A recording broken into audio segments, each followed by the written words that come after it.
At 67, I thought I knew everything about my daughter Sarah. I was wrong, dead wrong, and it almost cost me everything I'd worked for my entire life.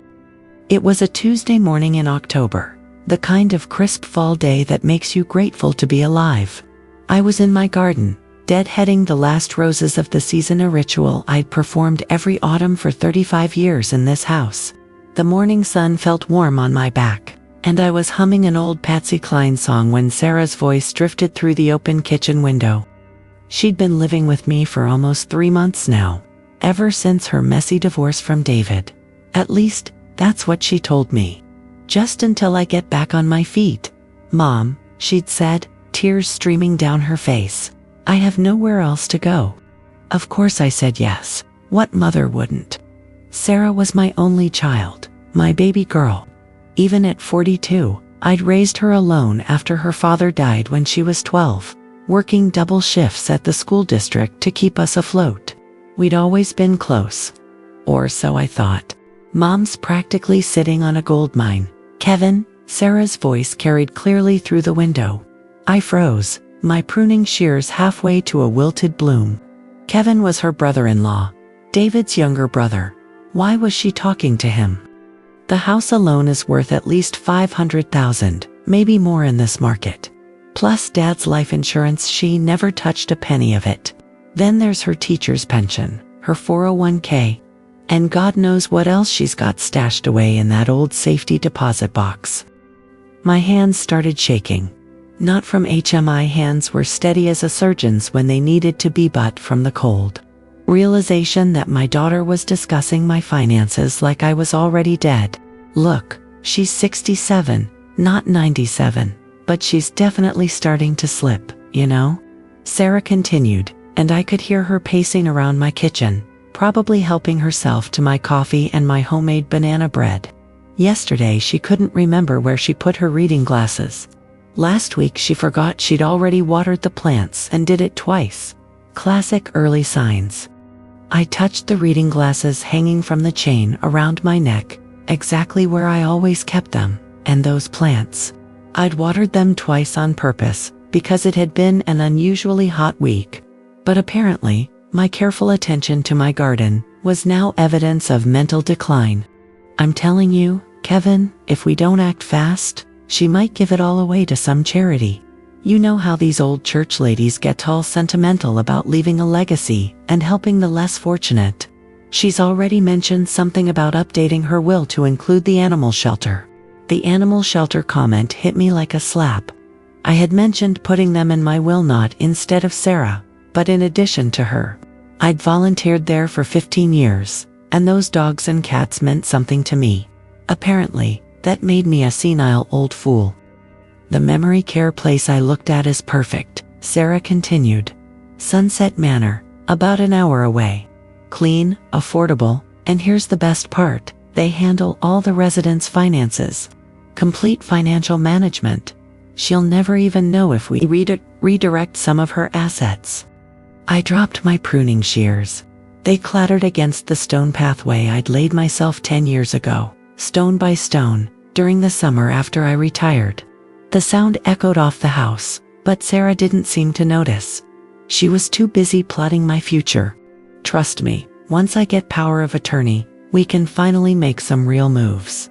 That house in Clearwater you've been eyeing, we could put a down payment on it next month.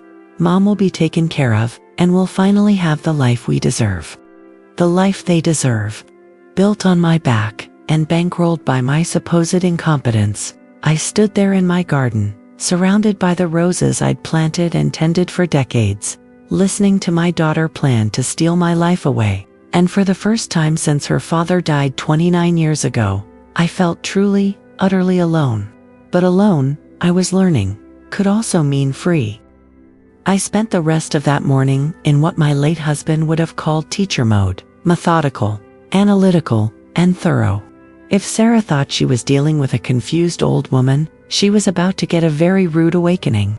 After she left for her job interview, which I now suspected was a meeting with a realtor or financial advisor, I did something I hadn't done since she was a teenager, sneaking out past curfew. I went through her things. Sarah had taken over the guest bedroom, spreading her belongings throughout the room like she was marking territory. Her laptop sat open on the desk, password protected, but her notebook lay beside it, filled with handwritten notes that made my blood run cold. Power of attorney paperwork, get her to sign ASAP. Tell her it's for emergencies. Memory care facilities within 50 miles, compare costs. Mom's bank statements, Chase, Wells Fargo, Teachers Credit Union. Need access to all accounts. Sunset Manor, $2,800 month. Perfect, won't spend half of what she's got anyway. There was more. A manila folder tucked between her sweaters contained photocopies of documents I'd never given her permission to copy. My last bank statement, my property tax assessment, even a copy of my father's will from 15 years ago. But the worst part was a sheet of paper with my signature practiced over and over in Sarah's handwriting. She'd been forging my signature, trying to perfect it. I sat on her bed, my guest bed, in my house, and felt something I hadn't experienced since the day the doctor told me my husband had 6 months to live. The ground shifting beneath my feet. But this time, it wasn't because of a terminal diagnosis. It was because I'd discovered that the person I trusted most in the world had been systematically planning to betray me. I took pictures of everything with my phone. Sarah always joked about how cute it was that I'd finally learned to use a smartphone at my age. She wouldn't think it was cute now. That afternoon, I did something I should have done weeks ago. I called my best friend Margaret. We'd taught at the same elementary school for 23 years, and if anyone would give me straight talk, it was Margaret. Patricia, she said, using my full name like she meant business. Get over here right now. We need to talk. Margaret lived 3 blocks away in a tidy ranch house with a front porch perfect for serious conversations. I'd walked to her house hundreds of times over the years, but this walk felt different. Each step felt like I was walking away from the woman I'd been trusting, naive, blindly loving, and towards someone harder, smarter, more careful. I had a feeling something was off, Margaret said after I'd told her everything. You've seemed different these past few months, quieter, more controlled. She was right. Without realizing it, I'd been modifying my behavior, second-guessing myself, being extra careful not to seem forgetful or confused. Sarah's constant comments about my memory had been working, slowly undermining my confidence in my own mind. This happened to my sister-in-law in Phoenix, Margaret continued. Her son moved in to help after her husband died. Within 6 months, he'd cleaned out her savings account and had her living in a studio apartment while he lived in her house. By the time the family realized what was happening, she was too embarrassed and scared to fight back. What did she do? Nothing. She died 2 years later, convinced she was a burden on everyone. Don't you dare let that happen to you, Patricia. You're the sharpest woman I know, and you've got fight in you. It's time to use it. Margaret pulled out her phone and scrolled through her contacts. I'm calling my attorney friend, Jim Johnson. He specializes in elder law, and he's seen this kind of thing before. Can you be at his office tomorrow morning? I could and I would. But first, I had to get through dinner with my daughter, pretending I didn't know she was planning to destroy my life. Sarah came home at 6:30, carrying takeout from the Chinese restaurant downtown and wearing her brightest smile. How was your day, Mom? Did you get those roses taken care of?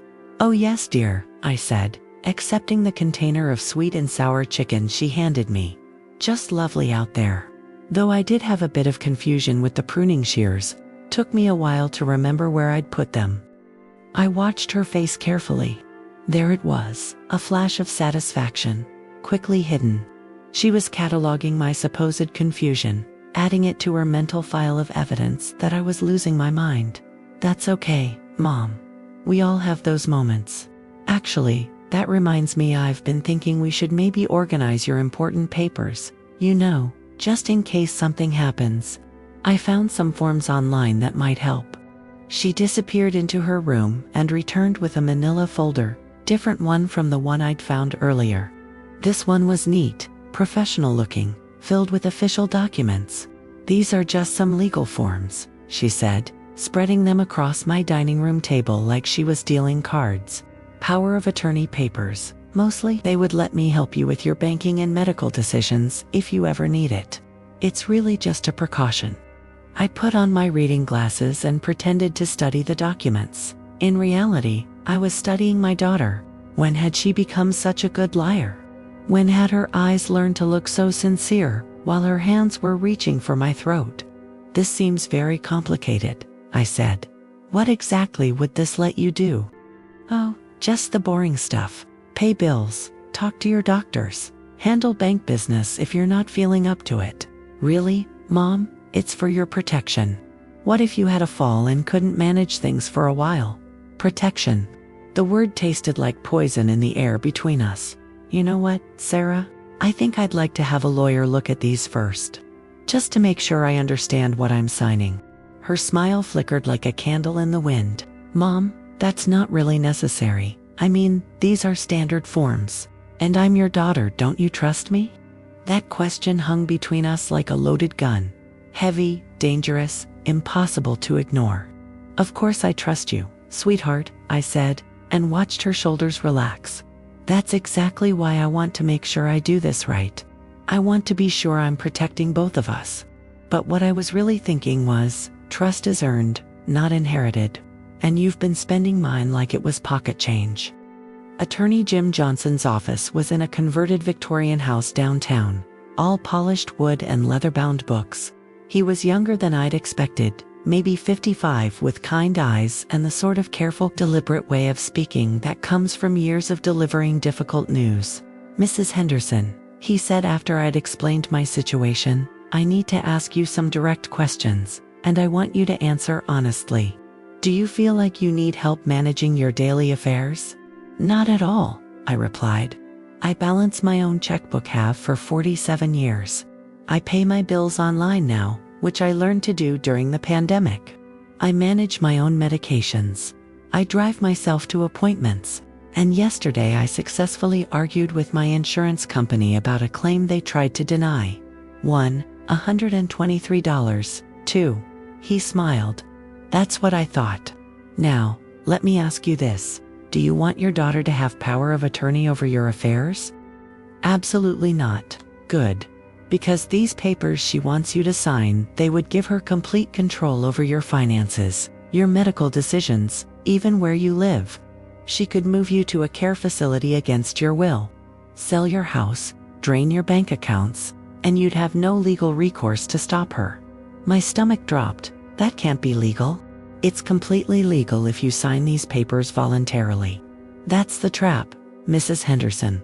Once you sign, proving you were coerced or manipulated becomes almost impossible. The law assumes that if you signed, you meant it. He leaned forward, his expression serious. I've seen this scenario play out dozens of times. Adult children who convince themselves they're helping their parents by taking control of their lives. Some start with good intentions, but the temptation becomes too great. Others, he gestured toward the papers Sarah had given me. Others are more calculating from the beginning. What can I do? Several things. First, you can execute what's called a limited power of attorney. This gives someone permission to handle specific tasks like accessing your bank account if you're hospitalized, but doesn't give them carte blanche control over your life.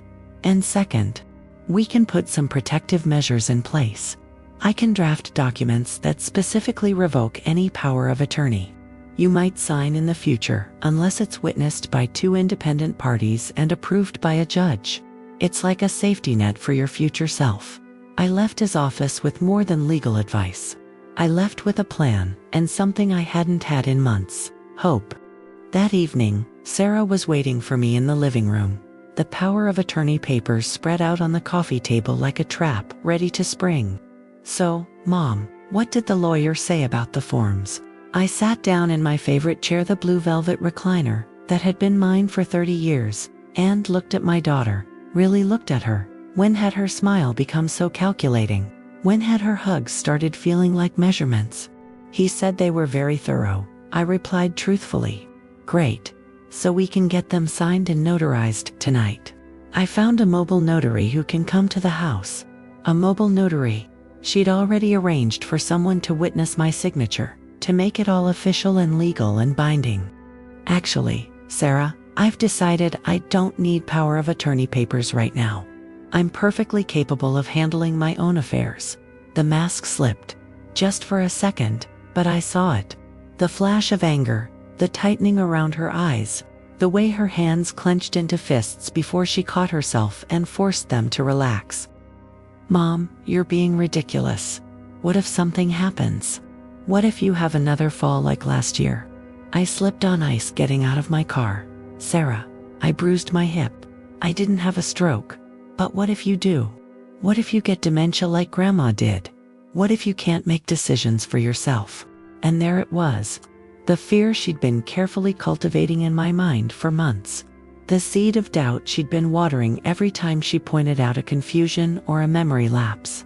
If that day comes, I said carefully, I'll deal with it then. But today is not that day.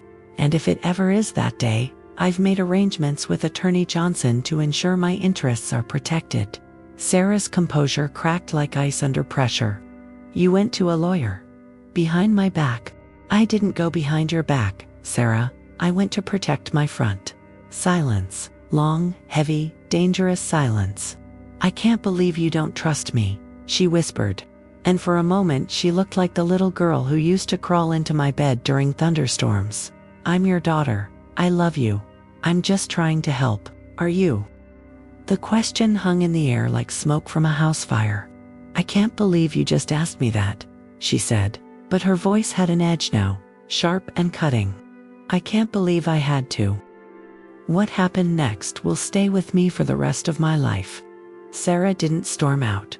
She didn't break down and confess. Instead, she did something far more chilling. She doubled down. You know what, Mom? Fine. Don't sign the papers. But don't come crying to me when you're lying in a hospital bed and can't remember your own name. Don't call me when you fall down these stairs and there's nobody here to help you. Don't expect me to clean up the mess when you inevitably screw up your finances or forget to pay your bills. Each word was carefully chosen, designed to hurt, to make me doubt myself, to make me afraid of being alone. And another thing, she continued, standing now, towering over me in my chair. Do you have any idea how much I've sacrificed to be here? I gave up my apartment to move in and take care of you. I've been managing your medications, your appointments, your whole life, and this is the thanks I get. I never asked you to manage my life, Sarah. You didn't have to ask. It was obvious you needed help. The forgotten passwords, the repeated questions, the way you get confused about what day it is. Stop. The word came out harder than I intended, sharp enough to cut through her manipulation. Just stop. I stood up, and for the first time in months, I felt like I was looking down at her instead of up. I heard your phone call yesterday morning, I said quietly, the one with Kevin, about my gold mine and how I'm slipping and how convenient it would be to warehouse me at Sunset Manor while you two buy a house in Florida with my money. The color drained from her face. I've seen your notes about power of attorney and memory care facilities. I've seen the copies of my financial documents that you made without my permission. I've seen you practicing my signature, Sarah. She opened her mouth, but no words came out.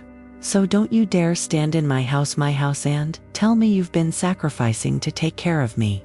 You've been positioning yourself to take everything I have. The only question is whether you planned this from the beginning, or if the temptation just became too much for you. Finally, she found her voice. You don't understand. I understand perfectly. You saw a lonely old widow with money in the bank and nobody to protect her.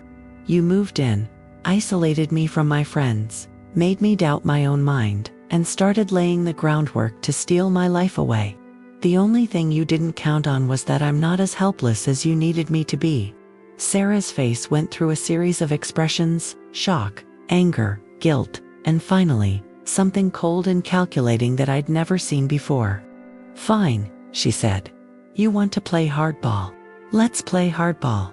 You think I can't challenge your mental competency? You think I can't get witnesses to testify that you've been showing signs of dementia? I've been documenting everything, Mom. Every forgotten name, every repeated story, every moment of confusion. My heart sank. She really had been building a case against me. I can have you declared incompetent, she continued. I can get guardianship whether you want it or not. And when I do, Sunset Manor will look like a 5-star resort compared to where you'll end up. That's when I realized Sarah wasn't just trying to steal my money. She was trying to steal my very identity, my autonomy, my right to exist as a person rather than a source of income. But she'd made one crucial mistake. She'd underestimated me. You know what, Sarah? I said, walking to the kitchen and returning with a manila folder of my own. I've been doing some documenting too. I spread my evidence across the coffee table, printed copies of her handwritten notes, photographs of my forged signatures, bank records showing unusual account inquiries, and a printed transcript of our conversation from that morning because, yes, I'd learned to use the voice recording app on my phone. This is what real evidence looks like, I said. Not anecdotal stories about forgotten glasses or repeated watering. Not subjective observations about confusion or memory loss. This is documentation of financial elder abuse, attempted fraud, and forgery. Sarah stared at the papers like they were venomous snakes. I've already filed a report with Adult Protective Services, I continued. I've documented everything with my attorney. I've notified my bank to flag any attempts to access my accounts. And I've recorded this entire conversation. I held up my phone, the recording app still running. So here's what's going to happen, I said. You're going to pack your things and leave my house tonight. You're going to close whatever secret accounts you may have opened in my name. You're going to destroy any forged documents you've created. And you're going to pray that I decide not to press criminal charges. You can't prove any of this, she said, but her voice was shaking now. I don't have to prove it beyond a reasonable doubt, Sarah. I just have to prove it's more likely than not. And I can nicely. She was quiet for a long moment, staring at the evidence of her own betrayal spread across my coffee table. You're my mother, she said finally. How can you do this to me? I'm not doing anything to you, Sarah. I'm doing something for me. I'm saving my own life. Sarah packed her things that night, not because I threw her out, but because she couldn't stand to be in the same house as someone who wouldn't hand over their life savings on command. She moved through the house like a ghost, collecting her belongings with mechanical precision.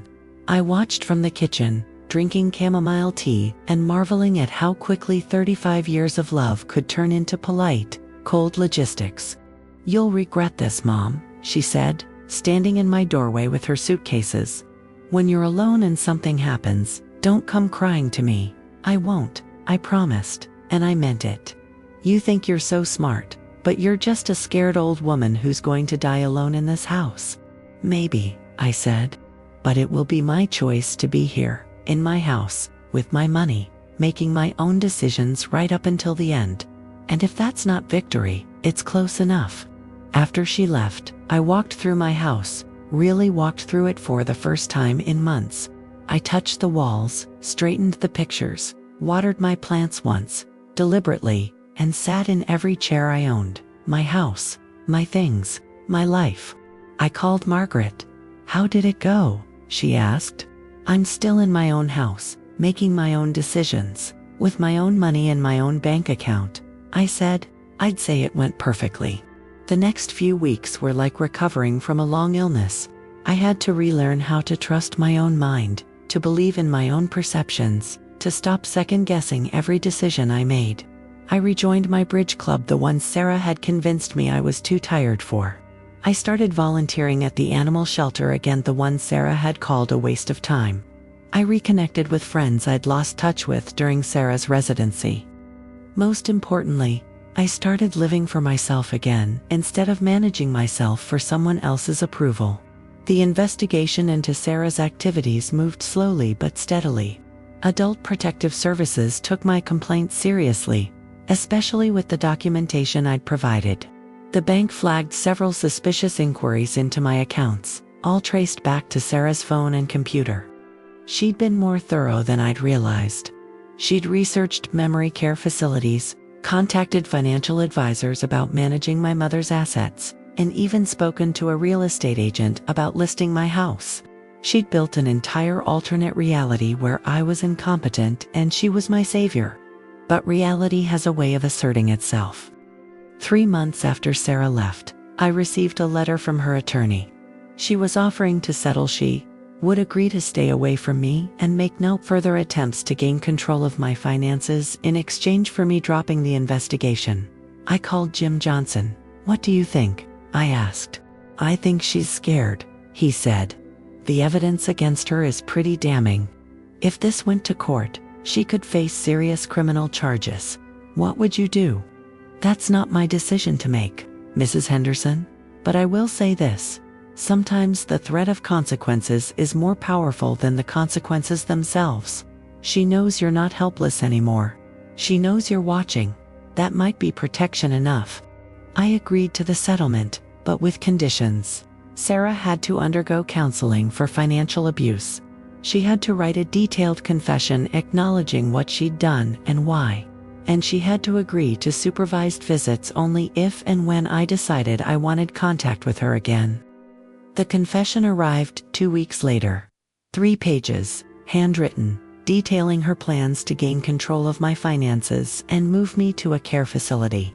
She admitted to forging documents, accessing my accounts without permission, and deliberately undermining my confidence in my own mental abilities. But the most painful part was her explanation of why. "I convinced myself that you were declining and that I was helping," she wrote. "But the truth is, I saw an opportunity and I took it. David left me with nothing after the divorce, and I was scared and desperate and angry. When I saw how much you had, and how trusting you were, it seemed like the solution to all my problems. I told myself you wouldn't miss it, that you'd be happier being taken care of, that I deserved it after everything I'd sacrificed for our family." She'd convinced herself that love justified theft, that family meant ownership, that my money was somehow already hers by right of birth. The confession ended with an apology that felt as hollow as everything else she'd said over the past year.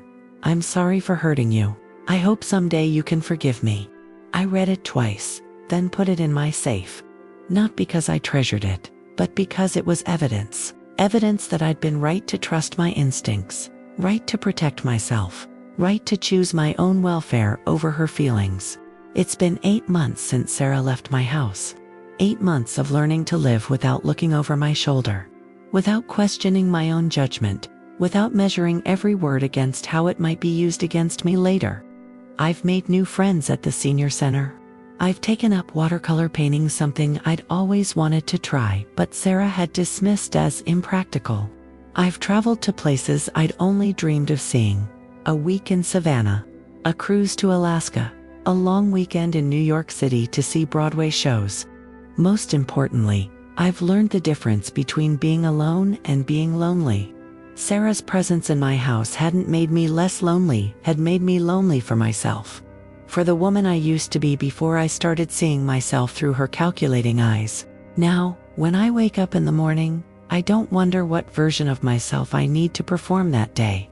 I just get to be Patricia Henderson, retired teacher, rose gardener, dog lover, independent woman who makes her own choices and lives with the consequences. Last week, Margaret and I were having coffee on my back porch, watching the koi in the pond I'd had installed with some of my goldmine money. "Do you ever miss her?" Margaret asked. I thought about it for a long moment. "I miss the daughter I thought I had," I said finally. "But I don't miss the stranger who was living in my house, planning to steal my life away." "Do you think she'll ever try to contact you again?"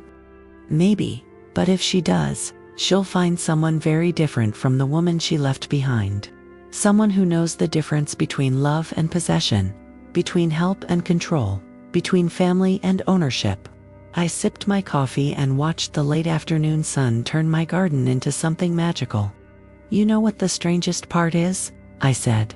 "I'm happier now than I've been in years.